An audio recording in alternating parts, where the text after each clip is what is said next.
If I utilize experts who, quote, do not think as much, do not make decisions, who see into the future and who simplify it, I have found somebody who can easily do what I need to get done.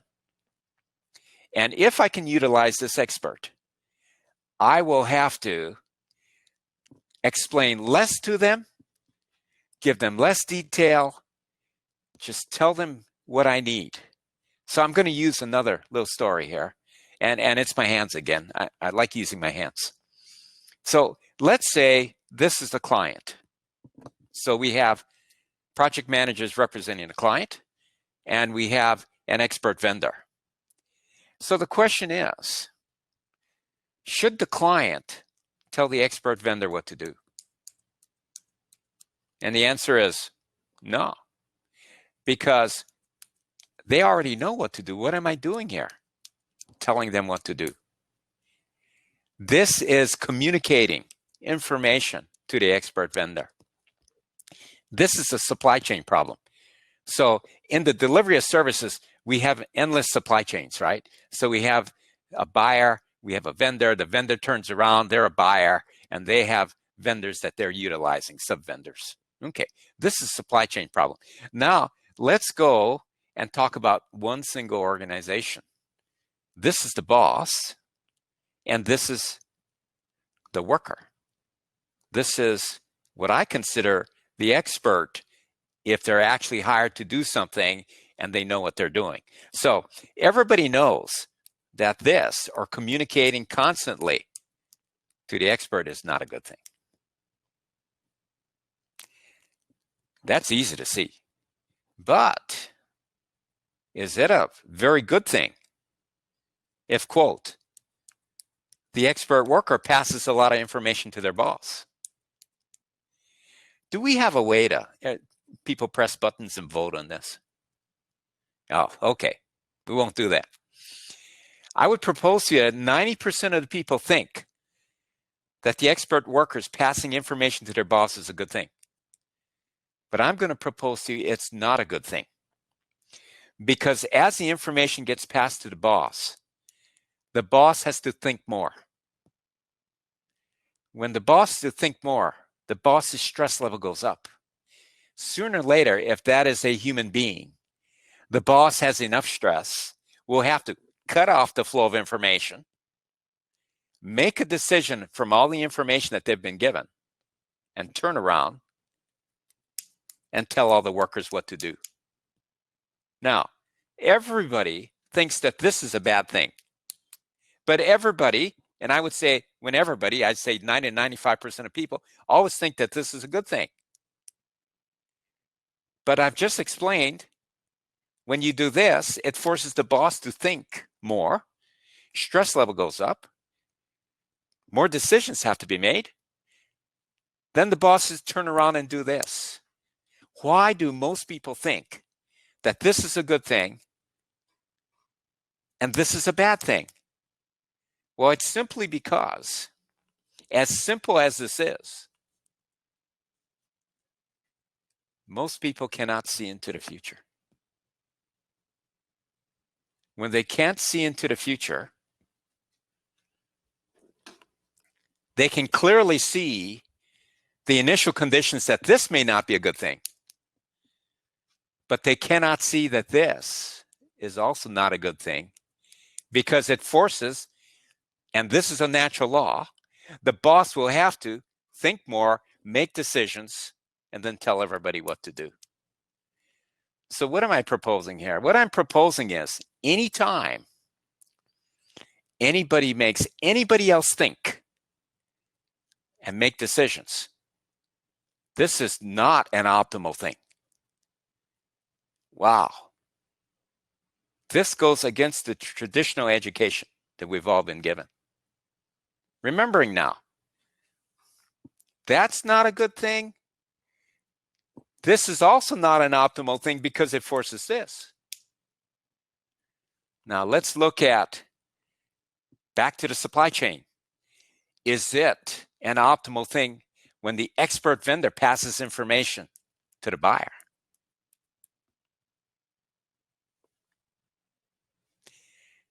it is actually not a good thing, because this is very similar to this. Remembering the key is, if the expert or anybody who's passing information, who's communicating, makes the other party think and make decisions, you have now created where the party that doesn't have the information has to make a decision and come back and do this to the other party. Now, let's make this even clearer. If we have two experts working together, and we have two non-experts working together on a similar project, and somebody may say, well, why did we hire non-experts to work together to do a similar project if we have experts? It's because we don't have enough experts.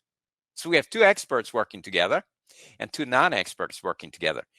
Which one, the experts or the non-experts, do more of this? The answer is, it's the non-experts who do more of this.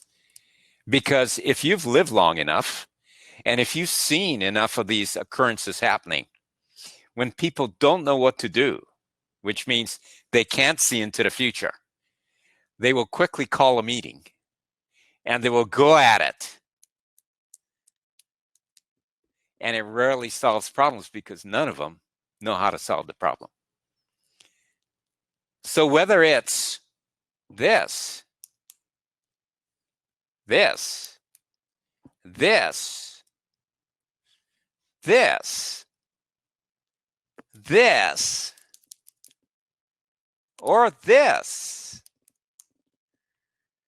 it is not optimal because it increases the stress of people. It makes people think. And they can't see into the future from the beginning to the end. So they're going to have to do this. They're going to have to think more. They're going to have to make more decisions. My goodness. If you have done the Agile approach, you will quickly begin to realize that it takes a lot of this. It takes a lot of this. It takes a lot of this. So the question is, how can we solve this? How did I learn this? Am I brilliant? Well, some people have said I am, but no. I'm just simple. So I'm going to tell you where I got this trick from. Now, when we deliver any type of service, we have, once again, the buyer and we have the expert vendor. So basically, the buyer wants more competition and they want higher performance. So in order to do this, they do a lot of this. Right? And basically what they get is, they get more vendors who respond. And what the client is hoping is that the vendors eat each other up, lower the price. Then they get the vendor who's the same as everybody else, but at the lower price now delivers the product or the service. So they use competition to force them to make their competitors lower the price. Quite interesting. And we see this all the time. This is the traditional way of doing things. Now, there's another way of doing this. And the other way of doing this is to increase the competition so we can clearly see who is the expert who can see into the future. When we identify who is the expert who can see into the future, what we'll then do is utilize their expertise. Get them to make it simple so we can understand. And then allow them to manage their own project. And because they're an expert, we have found from running over 2,000 tests, the results are amazing. because the expert can actually tell the difference between the beginning and where they're supposed to end up. The expert can actually see all the way through. The expert knows how they're going to do it, but realizes that in order to get all the stakeholders aboard and understanding what they're doing, that they have to simplify it. And they simplify it by some general rules. We have found out that 90% of all project time and cost deviations come from this party. In other words, if you saw the data of all these tests that we see, and you realize that this side was causing all the risk, all we have to do is be able to identify who the expert is and let the expert do it from beginning to end, where they pre-plan, where they make it simple, and they identify exactly what they're going to do, letting them identify and mitigate risk that they can see that's going to happen before it happens. So they identify and mitigate risk. In other words, they now have to track time and cost deviation.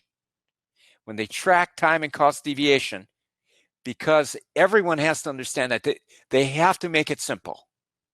And when they can make it simple and they can see into the future, we have found out over the last 25 years, over 2,000 tests, the performance is amazing. In other words, I, as this party, I'm going to identify and utilize expertise. The cost will go way down. The performance and value will go way up. It's an amazing result that we have seen over the last 28 years.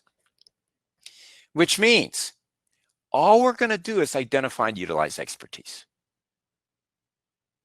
People may say, well, that's too simple. Other people may say, what do you mean we're going to identify and utilize expertise? What do you mean that we're not going to tell the vendor what to do? What do you mean we're going to let the expert take it from beginning to end? Yes, that's what we're going to do. And we're going to cut costs. We're going to improve performance. We're going to optimize the delivery of services. Now, some of you may still not be convinced. So I'm going to have to pull my best ideas out to convince you. All right. So what I'm trying to propose to everyone is we're going to minimize thinking and decision making. And we're going to minimize that by minimizing the passing of information. Oh my goodness. Can you believe that someone would ever get up in front of you and say, we're going to minimize the thinking and decision making and minimize all passing of information? The word is minimize. And now, because we're minimizing all of this, we're finding the expert. We're going to allow the expert to do their job. We're now going to minimize all forms of management, direction, and control. In other words, we're not going to do this. We're not in our own organization do this. Anytime we have to do something like this, we're going to minimize it. And you have to understand, and if you need more information on this, you can get this. 90% of all project time and cost deviation is caused by the party doing this, or doing this, or doing this. It's minimizing the humanistic functions of thinking, making decisions, and passing information.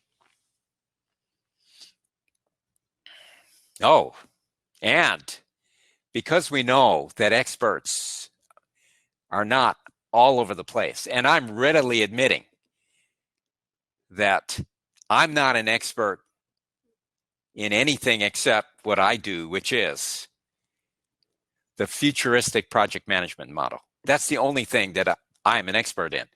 Other than that, If I don't know the answer, I'm finding an expert. If you enjoyed this video, make sure to hit the thumbs up button and subscribe to our channel for more content. If you have any questions about the best value approach or for Dr. Dean, leave them in the comment section below and we'll get to them in a later video. Thanks, and we'll see you next time.